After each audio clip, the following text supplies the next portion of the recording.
Hello, everyone, and welcome back to Daily English Talk. I'm Ayla. And I'm Jack. It's great to be here with all of you, our amazing English learners. It really is, Jack. We're so happy you've joined us today for another episode designed to help you feel more confident and natural when speaking English. Absolutely. And today, we're diving into a topic that's super useful for everyday conversations, how to talk about your opinions in English.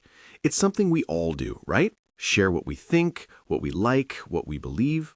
Exactly. Whether you're chatting with friends, discussing a movie, or even just deciding what to have for dinner, expressing your opinion is a big part of communicating. And sometimes it can feel a little tricky in a new language. That's so true. You want to sound clear, but also polite, and maybe even a little bit natural, not like you're reading from a textbook. Right.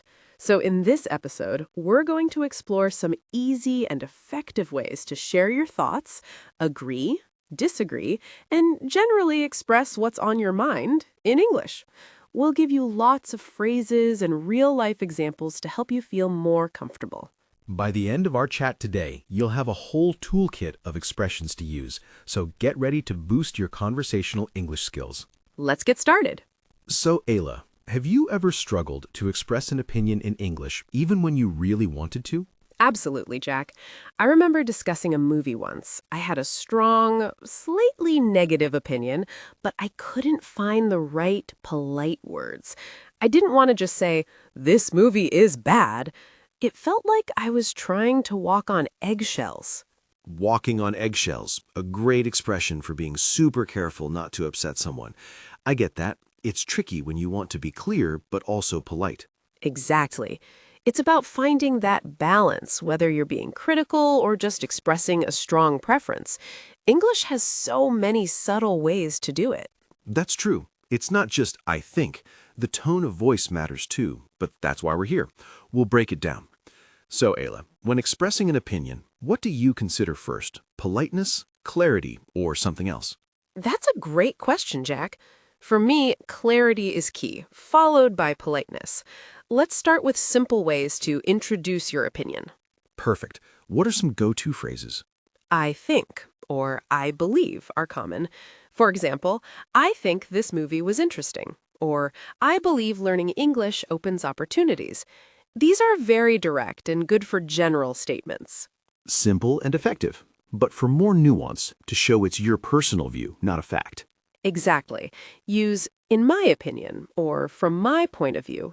These clarify it's your perspective. Instead of just "the food was good," you could say, "In my opinion, the food was really good." It softens it and makes it personal. It's like saying, "This is what I think," not necessarily what everyone thinks. From my point of view sounds natural. So, from my point of view, flashcards are incredibly helpful for vocabulary. It shows it's your personal strategy. Perfect. Don't worry if these phrases feel new.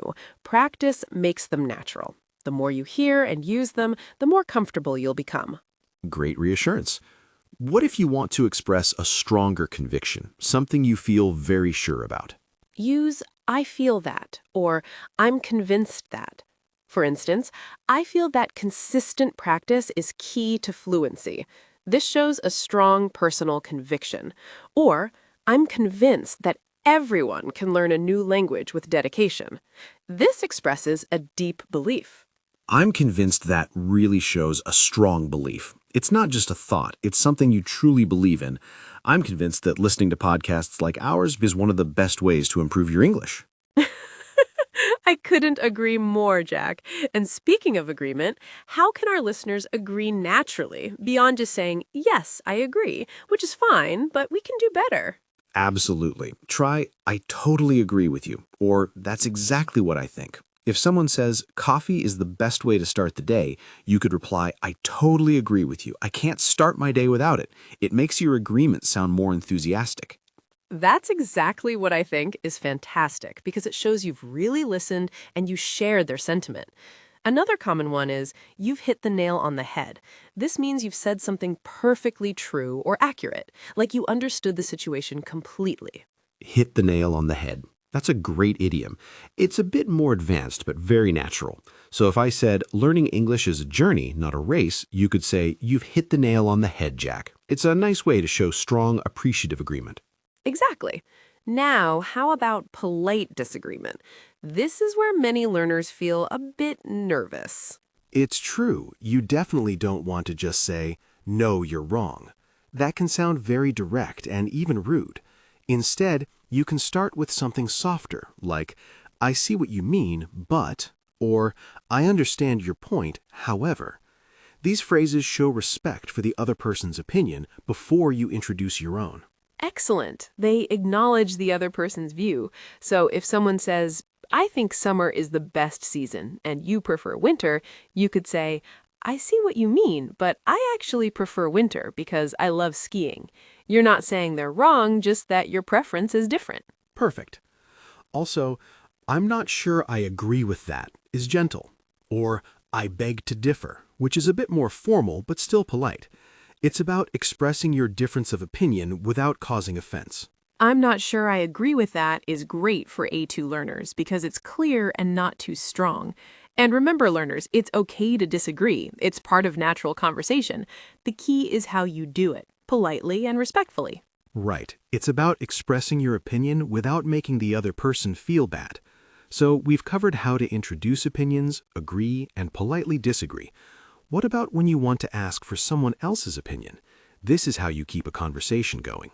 That's crucial for a good conversation. Simple questions like, what do you think? Or what's your take on this? Are perfect.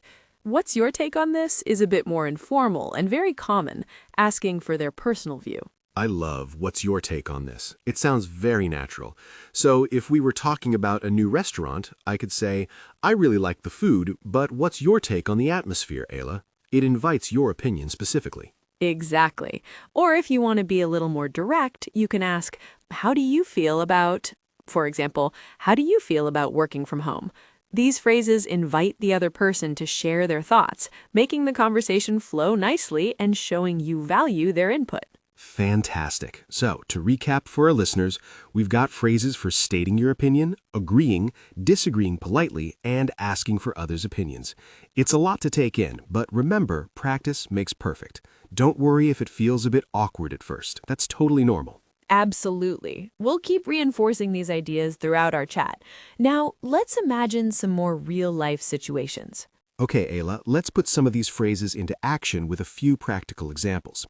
Imagine you're at a coffee shop with a friend and they say, I think this new coffee shop has the best atmosphere in town.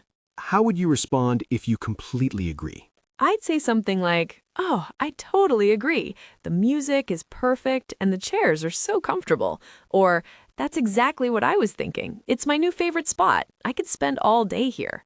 Perfect. Now, what if you like the coffee shop, but you don't think it's the best? You have a slightly different opinion. Maybe you prefer another place. In that case, I might say, I see what you mean, but I actually prefer the one downtown. It has a cozier feel for me, especially in the evenings. Or, I agree it's great, but from my point of view, the one on Elm Street has a better outdoor seating area, which I really enjoy when the weather's nice. Excellent. You're acknowledging their point first, then gently introducing your own. That's the key to polite disagreement. Let's try another one. Imagine a friend says, I believe that eating breakfast every day is essential for good health. if I agree, I could say, I couldn't agree more. I feel so much better and have more energy when I have breakfast. Or, you've hit the nail on the head. It really sets the tone for the whole day and helps me focus. Great responses. Now, what if you don't always eat breakfast and you're not convinced it's essential for everyone? You might have a different routine. I'd probably say, I'm not sure I agree with that completely. I think it depends on the person and their lifestyle. Sometimes I skip breakfast and feel fine, and other times I have a big one. Or, I understand your point, however, I've read some studies that say it's not always necessary for everyone as long as you eat healthy meals throughout the day. Those are fantastic, Jack. Notice how Jack uses phrases like, I'm not sure I agree, and I understand your point, however, to express a different view without being confrontational. It's all about being respectful and sharing your perspective. And for our listeners, try to imagine yourselves in these situations. How would you respond? Practice saying these phrases out loud. It really helps them stick in your memory and feel more natural when you speak. Exactly. It's like building muscle memory for your English speaking. Let's do one more. Your friend says, In my opinion, watching movies at home is always better than going to the cinema. and if you prefer the cinema experience, how would you express that, Jack? I'd say, I see what you mean, but for me, nothing beats the big screen and the immersive sound system at the cinema. It's a whole experience that you can't get at home. Or, I understand your point, however, I actually love the atmosphere of going out to the movies, especially with friends. It feels like a special occasion. Wonderful, Jack. These examples really show how to use these phrases in a natural conversation. Remember, it's not about being right or wrong, it's about expressing yourself clearly and politely and being able to share your unique perspective. Now, let's revisit some of those key words and phrases we've been using and make sure we understand them deeply. Jack, we've used some useful phrases today. Let's quickly highlight a few. First, walk on eggshells. Right. Being very cautious not to upset someone. Like, if a topic is sensitive, you walk on eggshells. Exactly. Next, from my point of view. That's a polite way to say, in my opinion, emphasizing it's your personal perspective. Like, from my point of view, pineapple belongs on pizza. A strong personal take. How about I'm convinced that? It means you strongly believe something. You're very sure. For example, I'm convinced that regular exercise is good for your mind and body. Shows certainty. And I couldn't agree more. That means you completely agree. No more agreement is possible. It's full agreement. Very natural. Then you've hit the nail on the head. My favorite. It means you've said something exactly right or identified the precise truth, like hitting a nail perfectly. A great compliment.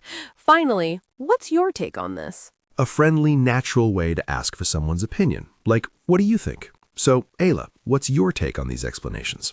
You did great, Jack. These are useful phrases. Listeners, practice using them. Don't be afraid of mistakes. That's how we learn. All right, Jack, we've talked a lot about expressing opinions today. Now it's time for our question of the day, which is a great way for our listeners to practice what they've learned and engage with their English. I love this part. It's so important to actively use the language. So what's today's question, Ayla? Today's question is, what's one opinion you have about something simple, like food, movies, or hobbies, that you think is a bit unpopular or unusual, and how would you express it politely in English? Ooh, that's a fun one. It really makes you think. Why is answering a question like this so helpful for English learners? Well, it does a few things. First, it encourages you to think in English, which is a huge step. Second, it makes you practice forming sentences to express your thoughts, using some of the phrases we discussed today. And third, it helps you get comfortable with the idea that it's okay to have different opinions and to express them respectfully. That's true. It's not just about grammar. It's about communication and confidence. So, to give our listeners an idea, what's an example of an unpopular opinion you might have, Ayla? Let me think. Okay, here's one.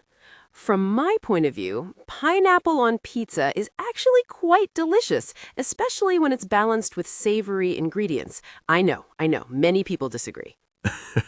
That is an unpopular opinion for many, but you expressed it perfectly, using from my point of view.